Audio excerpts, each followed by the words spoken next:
ఈ ముచ్చట చెప్పాలంటే జర సిగ్గు అనిపిస్తుంది కానీ ఇక చెప్పక తప్పదు కానీ పాడాయి. అర్ధరాత్రి పూటనే రాత్రే 99 రిజిస్ట్రేషన్లు అయినాయి అంటులా. అర్ధరాత్రి పూట రిజిస్ట్రేషన్ లేట్ అయితే అని అంటే మరి అవుతాయి. మరి ఎంత ఆపద ఉందో పాడైపోను. మరి తెల్లారి తెలకన పోవాలనే వాళ్ళంతా కానీ రాత్రే 99 రిజిస్ట్రేషన్లు అయినాయంట. ఇది ఎన్నడో ఏళ్ళ కింద ముచ్చట కాదు, ఇది ఈ మధ్యల కాలంలో జరిగిన ముచ్చట అది.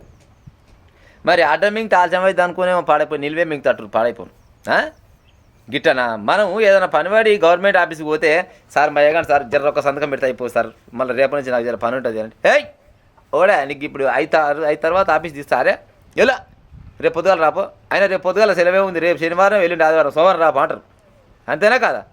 మరి వీళ్ళకు 99 రిజిస్ట్రేషన్లు అయినాయి అంటే ఎల్ఆర్ఎస్ లేదంటే నోటిఫిస్ లేదంటే ఏం లేదు, సంపుడు. మరి ఆ స్టిక్కర్లు ఓడిచ్చే, ఆ స్టాంపులు ఓడిచ్చే, ఆ పేపర్లు ఓడిచ్చే, ఈ సంతకాలన్నీ ఎడబెట్టి ఈ ఆఫీసర్లు ఇంటికి పోకుండా ఆ నైట్లో ఏం పనుకున్నారు? ఏమన్నా ఆలోచన ఉండాలన్నా జరనన్నా తూ అంటే తూ అంటారు జనాలు. చూడురి 99 రిజిస్ట్రేషన్లు అవుతుంటే వస్తున్నాయి ఏమన్నా. మళ్ళీ అది ఏడనో కాదు, ఈ ఖమ్మం జిల్లా వైరాదగ్గర అంట జర రియల్ ఎస్టేట్ మంచిగా పుంజుకుందంట అక్కడ. ఖమ్మం అనగానే గుర్తొచ్చేది అయితే ముగ్గురు ఉంటారు పెద్ద మనుషులు. ఇప్పుడు మన పొంగులేటి సీన్ అన్న ఆయనే ఉంటాడు, మన తుమ్మల నాగేశ్వరరావు అక్కడనేనా, మళ్ళీ పోతే బట్టి విక్రమార్క అదేనా, మళ్ళీ ఈ మంత్రి గారు అంట ఆగ్రహం అయిందంట, చిన్న సన్న ఆగ్రహం కాలే పొంగులేటి శ్రీనివాస గారు. మళ్ళీ రెవెన్యూ శాఖ మినిస్టర్ వాళ్ళంటే మళ్ళీ ఈయనే. చూడు ఇలా కథ చూడు. ఇక అంటే ఏమో సాధారణంగా ముక్కు కోసినా మునుపటి ముద్దుగుండే అని ఇక గాడికే వస్తాటుంది మరి లెక్క. అర్ధరాత్రి ఇప్పుడు రిజిస్ట్రేషన్లు అవుతాయి పొంగులేటి సీన్ అన్న.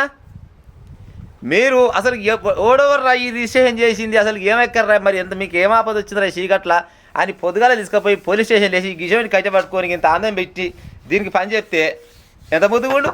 తెల్లారి చెప్పపోదురంతా గిట్ట చేయొచ్చా? అర్ధరాత్రి పూట ఆఫీసులు ఓపెన్ చేసి రిజిస్ట్రేషన్ చేస్తారు. ఇక జనాలు రానున్న రోజులలో మరి మీకు మనం ఏం చేస్తారో మాకు అర్థమైతే లేదు కానీ అర్జెంటుగా అసలు ఏం ఎక్కడికి చేసిర్రు ఆ రిజిస్ట్రేషను, ఎవరోళ్ళు చేసుకురు, ఎందుకు చేసిరు, ఇది ప్రజలకు చెప్పాల్సిన అవసరం ఎంతైనా ఈ ప్రభుత్వం పైన ఉన్నది. లేకుంటే మాత్రం రానున్న రోజుల్లో ఇక తెప్పేసినోడు కానీ తెప్పేసినోడు ఉన్నాడు. ఇక అర్ధరాత్రి పూట రిజిస్ట్రేషన్ అంటే ఎవడన్నా ఇక దేంతో అవుతారో ఒకసారి చూడండి. మళ్ళీ ముగ్గురు పెద్ద మినిస్టర్లు మళ్ళీ ఆడ ఉన్నది. మళ్ళీ అందరు ఆగ్రహమేనంట. మరి అందరు ఆగ్రహమే అయితే అంత చుట్టుపాపనలే కానీ కోడిపిల్లి ఎడిపోయి ఆయన సాత్రం ఉండేగా అగో గట్ట ఉంది కథ. ఇక చూడురి అర్ధరాత్రి ఇప్పుడు ఏది మన ఖమ్మం జిల్లా వైర దగ్గర అయిందట 99 రిజిస్ట్రేషన్లు. మనం పోతే ఒక్క నిమిషం లేట్ అయితే తాళం పెడితేనే ఉంటుంది వచ్చి ఆయన గట్ట ఉంది కథ.